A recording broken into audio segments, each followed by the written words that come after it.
Buenos días, mis queridos hermanos. Le ruego a nuestro Dios que nos envíe su Espíritu, que nos capacite para poder entender su realidad, su perspectiva, su verdad. Hoy vamos a tratar de entender una lección de suma importancia, sobre todo diría yo, justo ahora al final del tiempo, que tiene como título Buscar en las Escrituras. Vamos a ver qué es lo que nos trata de ayudar a entender, de enseñar nuestro Dios. Y dice lo siguiente: Cristo ha dicho: escudriñad las Escrituras, porque en ellas creéis tener la vida eterna, y ellas son las que dan testimonio de mí. El deber de escudriñar las Escrituras se impone a todo hijo e hija de Adán. Jesús dice: y ellas son las que dan testimonio de mí. Ahora es muy importante porque dice que las Escrituras se impone a todo hijo e hija de Adán. ¿Por qué? Porque Juan 17:3 nos dice que esta es la vida eterna, que le conozcamos al Padre y cómo obra, ¿verdad? Y a nuestro Señor Jesucristo, el segundo Adán, como obra, ¿verdad? Y dice: el Padre se reveló en el Hijo. Ahora, tenemos que hacer una pregunta importante aquí también. ¿Cómo se reveló el Padre en el Hijo?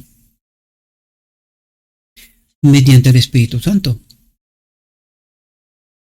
Esta es la gran lección que desconocemos en profundidad en realidad. Dice: y al estudiar a Cristo aprenderemos del Padre. Porque precisamente esto es lo que trató de hacer Jesús, ¿verdad? A revelarnos al Padre, su gloria. Dice: entonces, escudriñemos la palabra de Dios con corazones ablandados y sumisos, y leamos el testimonio acerca de nuestro Señor y Maestro. Dice: no buscaremos con intenso interés captar su espíritu, dice, copiar su ejemplo y respirar la atmósfera de su presencia, que es luz y amor. ¿Con cuánta avidez deberíamos estudiar cada lección que salió de sus labios divinos? ¿Cómo deberíamos apreciar su instrucción? Dice. ¿Cuán ardientemente deberíamos tratar de imitar su carácter y su vida, y esforzarnos por conocer más y más las verdades celestiales que enseñó? Dice: si tan solo practicáramos las verdades que Él ha dado, perfeccionaríamos una experiencia que sería del más alto valor para nosotros y para el mundo. Cuando escuchamos esta última frase, si tan solo practicáramos las verdades que Él ha dado, me surge una pregunta muy importante. ¿Por qué la Odisea ha parado en Babilonia? ¿Por qué la iglesia de la Odisea está en tal confusión que uno mira lo que está ocurriendo y realmente no sabe cómo hacer para que la gente pueda comprender la verdad? Es tremendo, ¿verdad? Es tremendo. Dice: Jesús presentó nuevos puntos de vista de la verdad a sus discípulos. Ahora, otra pregunta, porque es bueno hacernos preguntas para obtener respuestas que sean válidas y conformes con lo escrito está, ¿no? ¿Cómo que Jesús presentó nuevos puntos de vista de la verdad? Mientras el pueblo creía estar en posesión de la verdad. ¿Puede ocurrir esto hoy? Es una muy buena pregunta, queridos, porque necesitamos entender ¿por qué la Odisea para en Babilonia? ¿Por qué Dios se ve obligado a ser el último llamado, el de Apocalipsis 18:4? Salí de Babilonia, pueblo mío, salí de en medio de ellos, para no recibir su castigo. Eso es tremendo. A mí personalmente me parece tremendo esto, mis queridos. Y vuelvo a recalcar, deberíamos de preguntarnos ¿por qué la Odisea ha parado en Babilonia? Eso es muy importante para nosotros, porque nosotros creemos, igual que los judíos, que estamos en posesión de la verdad. Pero entonces, ¿cómo llegamos en Babilonia? Buenísimas preguntas. Dije, y cuanto más profundo era el significado de sus expresiones que el significado de cualquier lección jamás enseñada por labios humanos.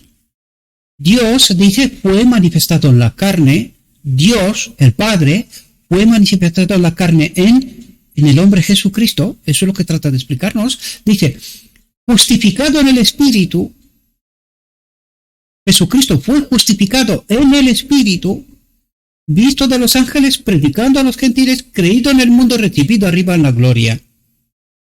Esta es la gran lección, queridos, que nosotros no hemos comprendido. Y necesitamos entender esta profunda realidad. Porque para algunos hoy, esto es apostasía. Desgraciadamente, ¿verdad? A pesar de que está escrito, ¿no? Dice, ¿cómo escudriñaremos las Escrituras? ¿Clavaremos nuestras estacas de doctrina una tras otra y luego trataremos de hacer que toda la Escritura concuerde con nuestras opiniones establecidas?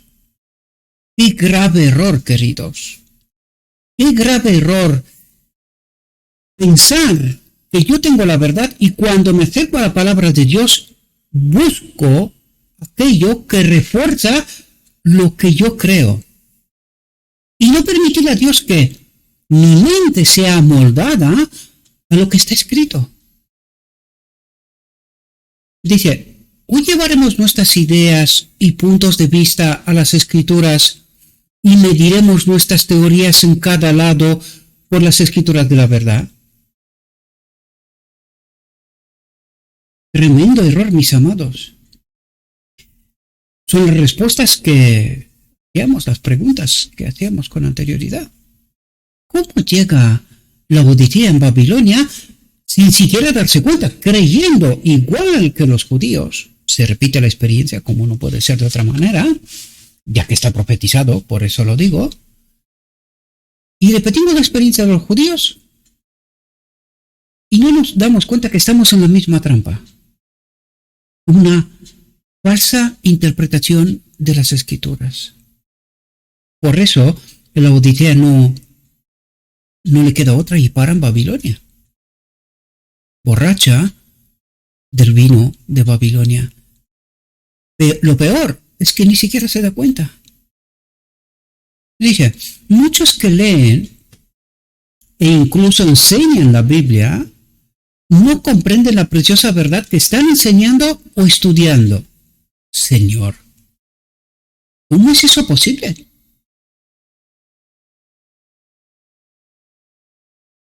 Tremenda afirmación, mis amados.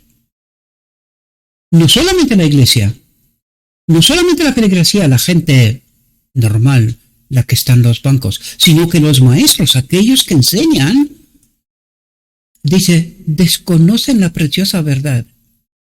Entonces, ¿cómo es posible que estén con la Biblia a la mano, enseñando en sus institutos, seminarios, la palabra de Dios a la siguiente generación de pastores y maestros, y tanto ellos como la iglesia estén en confusión? ¿Cómo es posible? Es posible porque creo que no aprendimos mucho de la gran lección de los judíos, de la desgraciada experiencia, ¿verdad? Y que le repetimos también nosotros. Apocalipsis 3 revela esta realidad. Para nosotros, lo he dicho en muchas ocasiones, pero vale la pena repetirla hasta que comprendamos, para nosotros Apocalipsis 3 no se toca. Igual que para los judíos, Isaías 53 no se toca.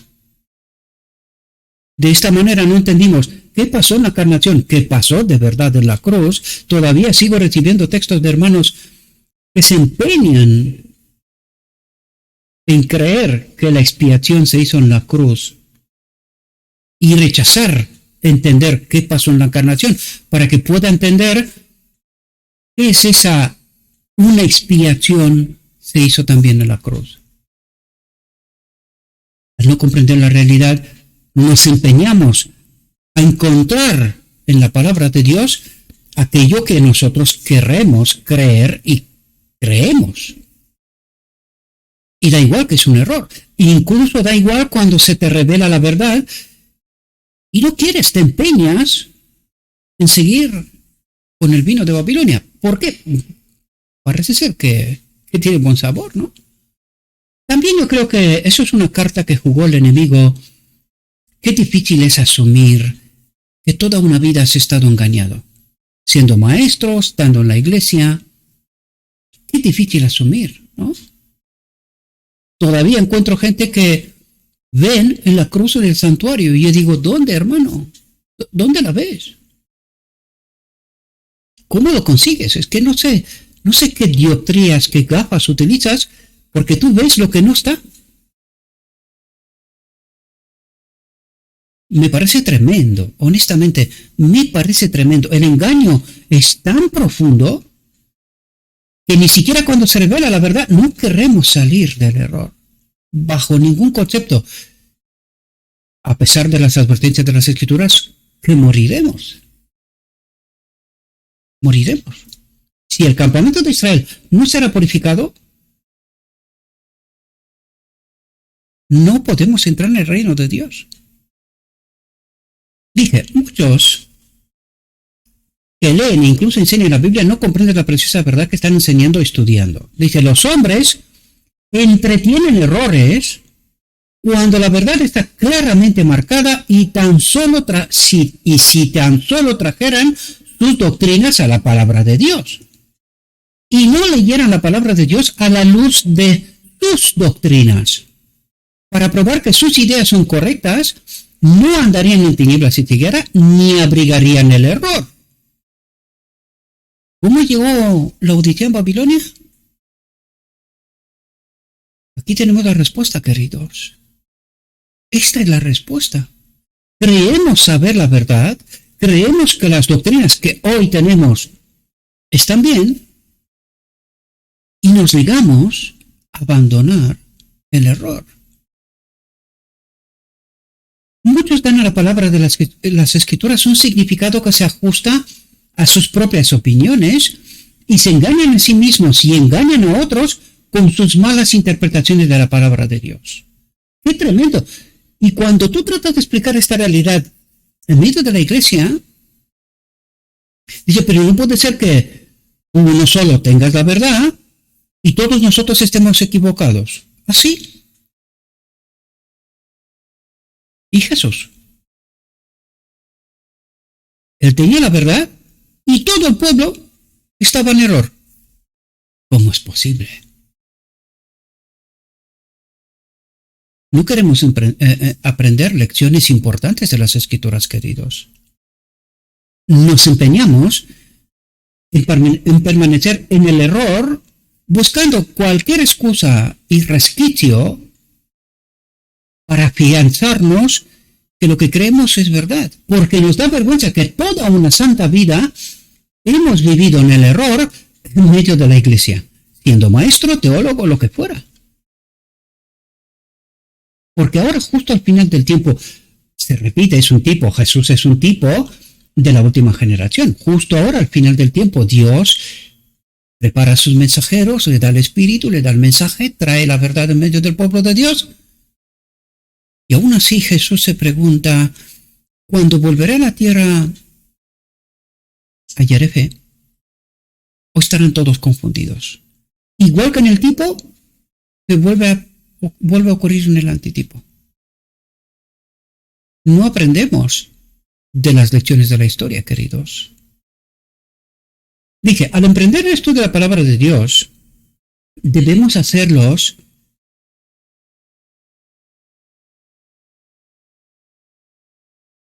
sí, y se engañan a sí mismos y engañan a otros con sus malas interpretaciones de la palabra de Dios. Dice, al emprender el estudio, perdonad, estaba dudando si lo había leído antes o no. Al emprender el estudio de la palabra de Dios, debemos hacerlo con corazones humildes.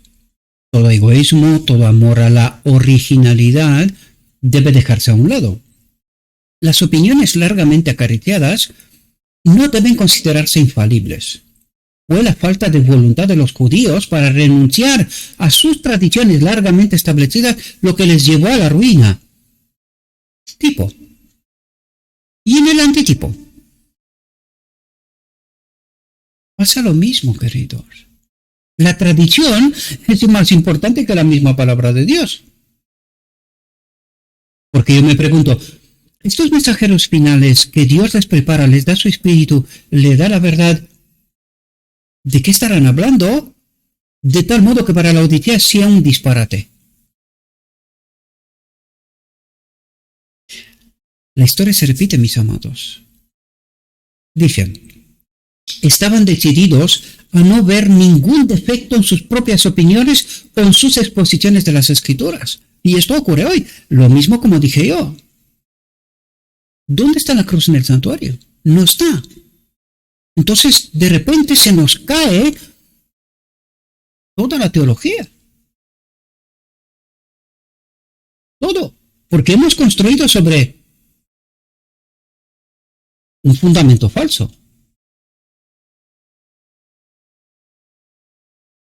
Y nos negamos a aceptar la realidad. Porque duele mucho, es verdad, lo digo por propia experiencia. Duele mucho cuando te das cuenta, Señor, tanto tiempo he vivido en medio de la iglesia en plena apostasía, ni siquiera me había dado cuenta. No es fácil. No es fácil. Más cuando eres maestro. Cuando eres maestro, esto es terrible. O sea, pataleas como no puede ser de otra manera. Porque te niegas a creer que estás en el error. Estaban decididos a no ver ningún defecto en sus propias opiniones o en sus exposiciones de las Escrituras, pero por mucho tiempo que los hombres hayan sostenido ciertas opiniones, si no están claramente sostenidas por la palabra escrita, deben ser descartadas. Pero nosotros no descartamos nada. ¿Por qué? A pesar del hecho de que las Escrituras nos dicen que hemos parado en Babilonia, la Biblia misma dice que el último llamado de Dios, Apocalipsis 18, justo antes de la boda del Cordero, que ocurre al principio del capítulo 19 del Apocalipsis, en el Apocalipsis 18:4 dice, salid de medio de Babilonia, pueblo mío. Pero Señor, ¿y cómo llegamos en Babilonia? Deberíamos de preguntarnos y buscar el error. Porque estamos tan cerca de la boda del Cordero. Y es el último momento, queridos, que allí se cierra la puerta de la gracia. Pues nosotros estamos empeñados en creer el error, da igual que perderemos la vida eterna. En lugar de ponernos a ver si las Escrituras sostienen claramente lo que creemos. Porque yo os lo digo, pueden buscar la cruz en el santuario hasta que no les queda más tiempo. Que no la van a encontrar. Pero se empeñan en demostrar lo que no se puede demostrar. Y esto debería despertar preguntas fundamentales. Y deberían entender, si el primero es el altar del sacrificio, ¿dónde se hizo este sacrificio? Buena pregunta. Para entender y colocar sobre mejores fundamentos lo que creemos. ¿Verdad?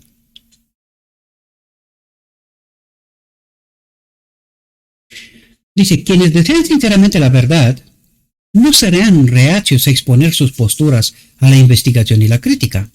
Y no se molestarán si se cruzan sus opiniones e ideas. Este era el espíritu que abrigábamos hace 40 años, dice. Nos reuníamos con el alma agobiada, orando para que fuéramos uno en la fe y la doctrina, porque sabíamos que Cristo no era dividido. Pero hoy en día la Odisea está dividida más no poder. Cada grupito con su filosofía. De tal modo que la confusión es de tal magnitud que la gente dice, ¿dónde está la verdad? Porque hay tanto. ¿Y cómo sé yo cuál es la verdad? Pues el camino es solo uno. Rodillas aprovechadas y las escrituras, queridos, estudiadas como si no hay un mañana. Este es el camino, no hay otro. Tratar de entender al modelo, Jesucristo. Dice, se investigaba punto por punto. La solemnidad caracterizaba estos concilios de investigación. Las escrituras se abrían con un sentido de temor. A menudo ayunábamos para estar mejor preparados para comprender la verdad. Después de una ferviente oración, si no se comprendía algún punto, se discutía y cada uno expresaba libremente su opinión. Entonces, volvíamos a inclinarnos en oración y se elevaban fervientes súplicas al cielo para que Dios nos ayudara a vernos cara a cara, para que fuéramos uno como Cristo y el Padre son uno. Qué tremenda lección aquí, ¿verdad? Todo trinitario debería de preguntarse, un momento, Cristo y el Padre son uno, aquí falta algo. Debería de entender, la respuesta está en la encarnación. Ahí deberemos de entender el misterio de la piedad, el misterio de la encarnación. ¿Qué pasó? Y esto es la llave que abre todo el Evangelio, ¿verdad? Dice, si un hermano reprendía a otro por su torpeza de comprensión al no entender un pasaje como él lo entendía, el reprendido tomaba después a su hermano de la mano y le decía, no contristemos al Espíritu Santo de Dios. Jesús está con nosotros, mantengamos un espíritu humilde y enseñable. Y el hermano reprendido decía, perdóname hermano, te he hecho una injusticia. Entonces nos inclinábamos en otra estación de oración, pasábamos así muchas horas. Generalmente no estudiábamos juntos más de 4 horas seguidas. Sin embargo, a veces pasábamos toda la noche investigando solemnemente las Escrituras a fin de comprender la verdad para nuestro tiempo. En algunas ocasiones, el Espíritu de Dios venía sobre mí y las porciones difíciles se aclaraban por el camino señalado por Dios y entonces había perfecta armonía. Todos teníamos una sola mente y un solo espíritu. Eso es muy importante. Porque, ¿sabéis? El gran problema que nosotros experimentamos es que no venimos con el espíritu correcto. Estamos tan empeñados en defender mis teorías que sin darnos cuenta pasamos por alto las Escrituras. Seleccionamos aquello que defiende nuestra posición, obviando muchos otros textos que clarificaría mucho mejor el camino, Cristo, la verdad. Pero desgraciadamente vamos, siempre lo digo, y es una desgracia que sea así, ¿verdad? Pero el espíritu del enemigo se le parece tanto al Espíritu Santo y no nos damos cuenta que a veces obramos con un espíritu errado.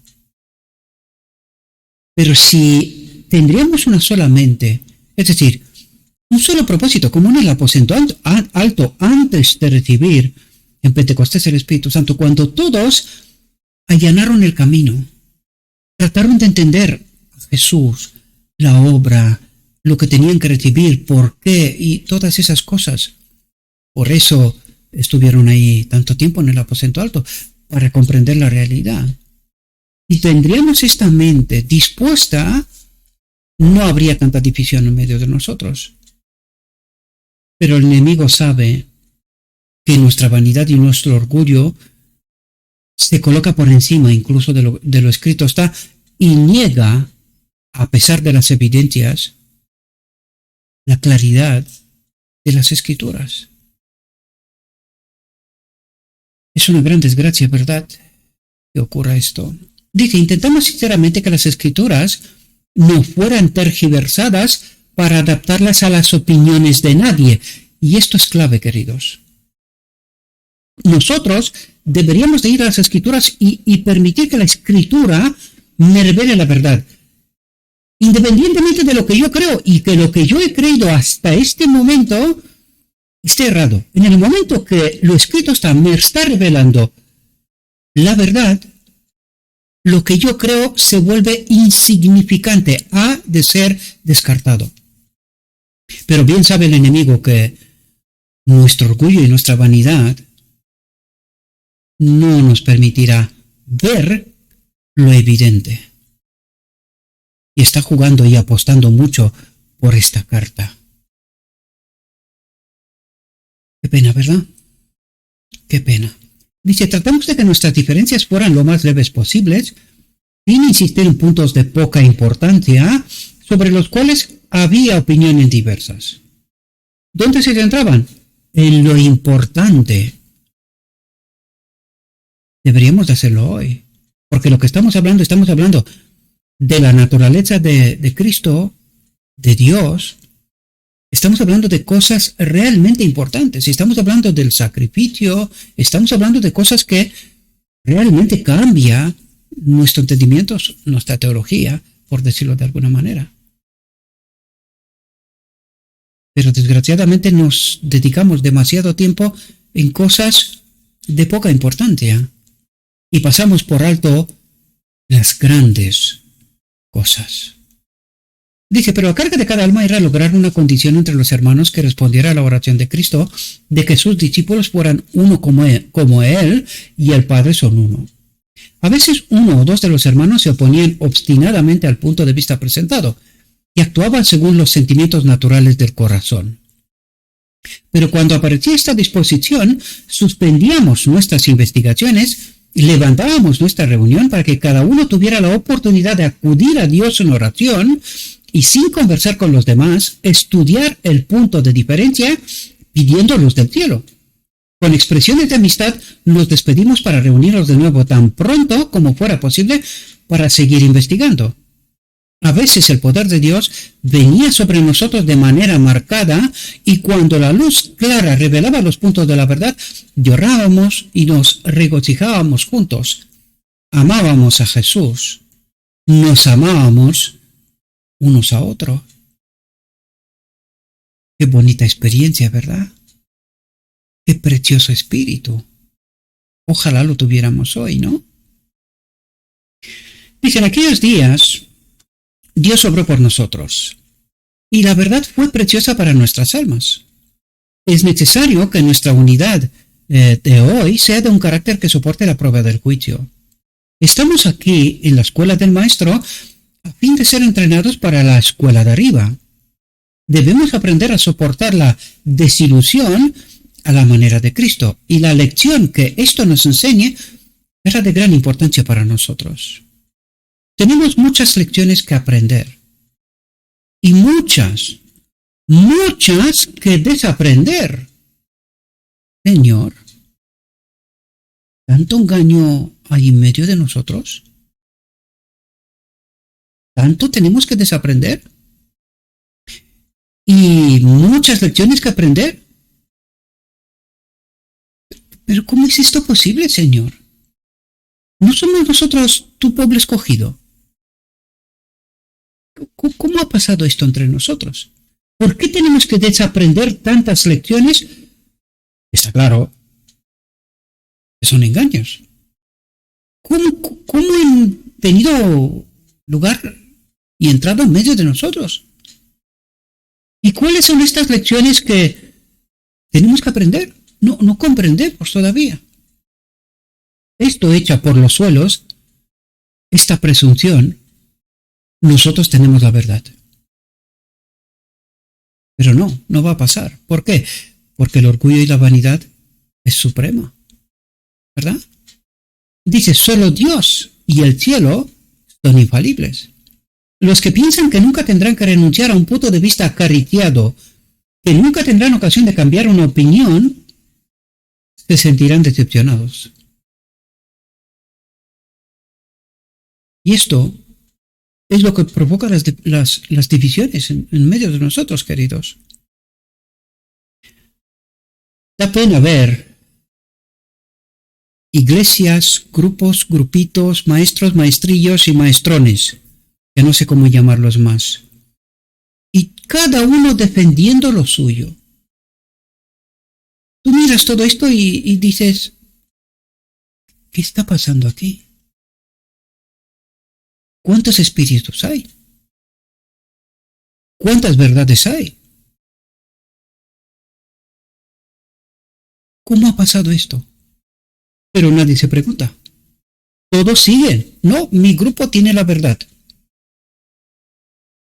Y no se sale de este marco, no vaya a ser. Qué tremendo, ¿verdad? Qué tremendo. Dice, los que piensan mientras nos aferremos a nuestras propias ideas y opiniones con decidida persistencia, no podemos tener la unidad por la que Cristo oró. Y bien lo sabe el enemigo. Solo hay que mirar el mercado teológico de esta supuesta ciencia. ¿Cuántas mesas, no? Cada uno presenta su verdad. Pero no tenemos toda la verdad.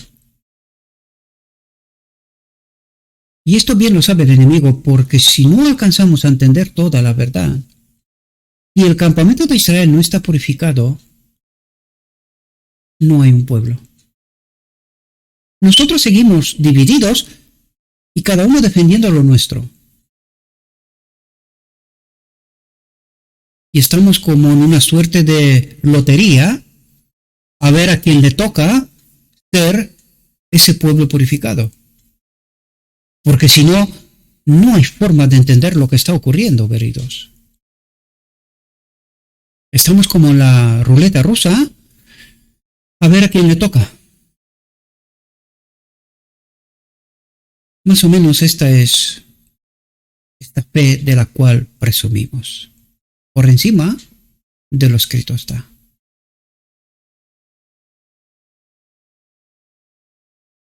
Dice, si los que se bastan a sí mismos vieran como los considera el universo de Dios, si se vieran a sí mismos como Dios los ve, contemplarían tal debilidad, tal manifiesta falta de sabiduría, que clamarían al Señor para que fuera su justicia. Lo que quiere decir que ahora no lo es, queridos. Y si no lo es, ¿somos salvos? Dice, querrían esconderse de su vista. El apóstol dice, no sois vuestros, porque habéis sido comprados por precio. Glorificad pues a Dios en vuestro cuerpo y en vuestro espíritu, que son de Dios. Ni siquiera esto lo aceptamos, queridos. Porque si fuera así, dejaríamos de defender partes de verdad y aceptaríamos la verdad. Dice, cuando nuestros esquemas y nuestros planes se han roto, cuando los hombres que han dependido de nuestro juicio concluyen que el Señor los llevaría a actuar y a juzgar por sí mismos, no debemos tener ganas de censurar, ni de ejercer una autoridad arbitraria para obligarlos a recibir nuestras ideas. Quienes están colocados en posición de autoridad deben cultivar constantemente el dominio de sí mismos. ¡Ay, qué difícil es esto! Me hago mea culpa. No me gusta reconocerlo, pero he de reconocerlo que en ocasiones he actuado de este modo, descuidado, sin un control correcto del dominio. Dice, doy gracias a Dios por ser un gobernante sabio, y todo aquel que sea un verdadero discípulo de Cristo será humilde, levantará su cruz y seguirá mansamente por donde Jesús, abnegado y sacrificado, marca el camino. La decepción puede ser para nosotros la mayor de las bendiciones, porque corregir el camino es lo mejor que podríamos haber hecho nunca jamás en nuestra vida. Esto nos llevaría a la vida eterna, al reino de Dios. Dice, debemos aprender que los demás tienen derechos tanto como nosotros, y cuando alguno de nuestros hermanos reciba nueva luz sobre las Escrituras, debe explicar francamente su posición, y todo ministro debe escudriñar las Escrituras con espíritu de franqueza para ver si los puntos presentados sobre un tema nuevo pueden ser corroborados por la palabra inspirada. Pero en lugar de hacer esto, lo que estamos haciendo es marginalizar, ignorar, ni nombramos, no vaya a ser. Me pregunto, ¿por qué? Si tenemos el mismo espíritu, ¿por qué el actuar es el que es? ¿Por qué ante la nueva luz preferimos marginalizar y ignorar? Como siempre digo, y desgraciadamente, queda muy poquito tiempo para ver sobre qué fundamento construimos, queridos. Porque hemos dedicado mucho tiempo a las cosas menores, de no tanta importancia, y precisamente el engaño está escondido en las grandes cosas, donde nosotros estamos tan seguros que todo lo tenemos claro por un fundamento inamovible. Pero el enemigo sabe cómo engañarnos. Lo ha hecho siempre, desgraciadamente.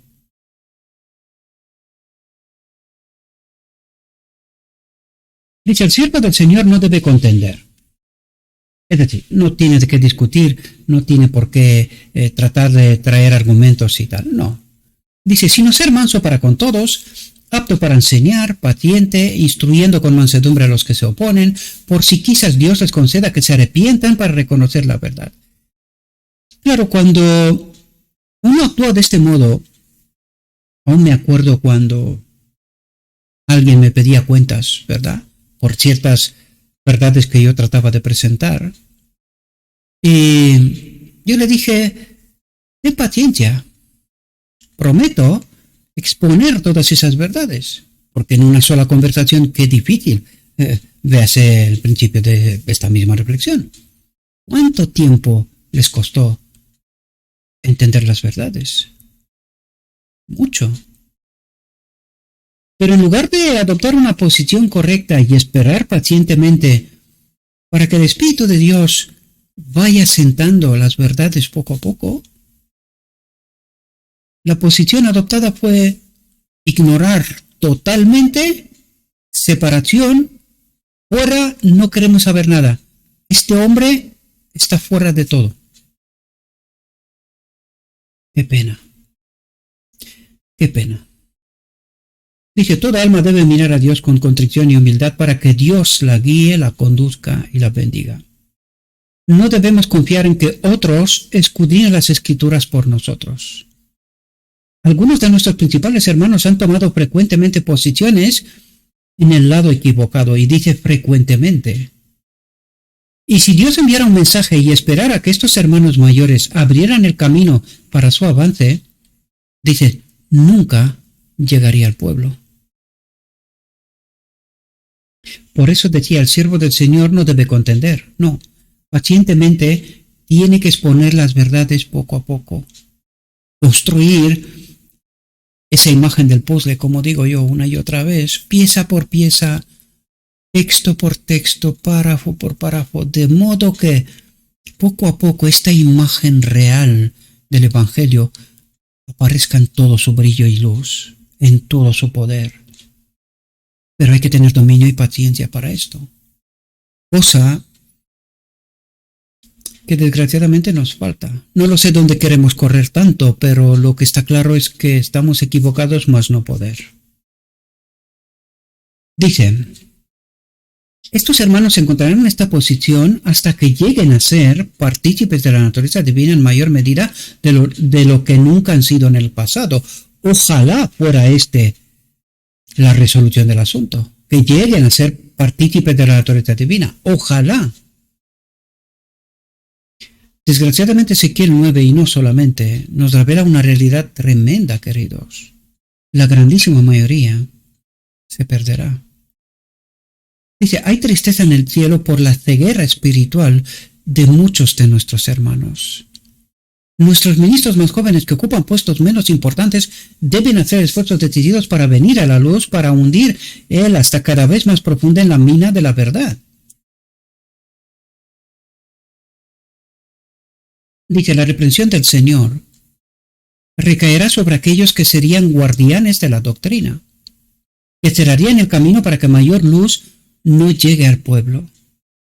Se ha de realizar una gran obra y Dios ve que nuestros hombres dirigentes tienen necesidad de mayor luz, a fin de que puedan unirse armoniosamente con los mensajeros que le enviará para realizar la obra que Él designa que realicen. Pero precisamente estos maestros que necesitan mayor luz impiden que la luz llegue al pueblo. Impiden que estos mensajeros, justo ahora al final del tiempo, lleguen con el mensaje de lo alto a la gente, porque creen que la luz que ellos tienen, no hay más. Lo tienen claro. Y no saben, tampoco se explican por qué el llamado del Apocalipsis 18:4 salir en medio de Babilonia. No se preguntan, si estamos en posesión de la verdad, ¿por qué en Babilonia? Allí probablemente entenderían de por qué Dios también se ve obligado a levantar sus propios mensajeros para traer la verdad al pueblo, porque de otra manera no hay pueblo. Dice, el Señor ha suscitado mensajeros y los ha dotado de su espíritu y ha dicho, grita, no escatimes, alza tu voz como trompeta y muestra a mi pueblo su transgresión y a la casa de Jacob sus pecados. Y dice a la casa de Jacob, que se supone que es el remanente de Dios. Hay que entender la historia de Israel, ¿verdad?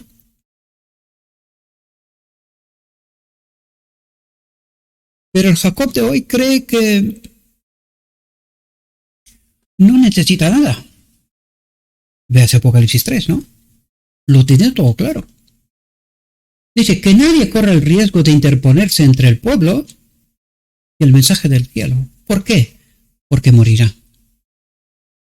Desgraciadamente, pero morirá.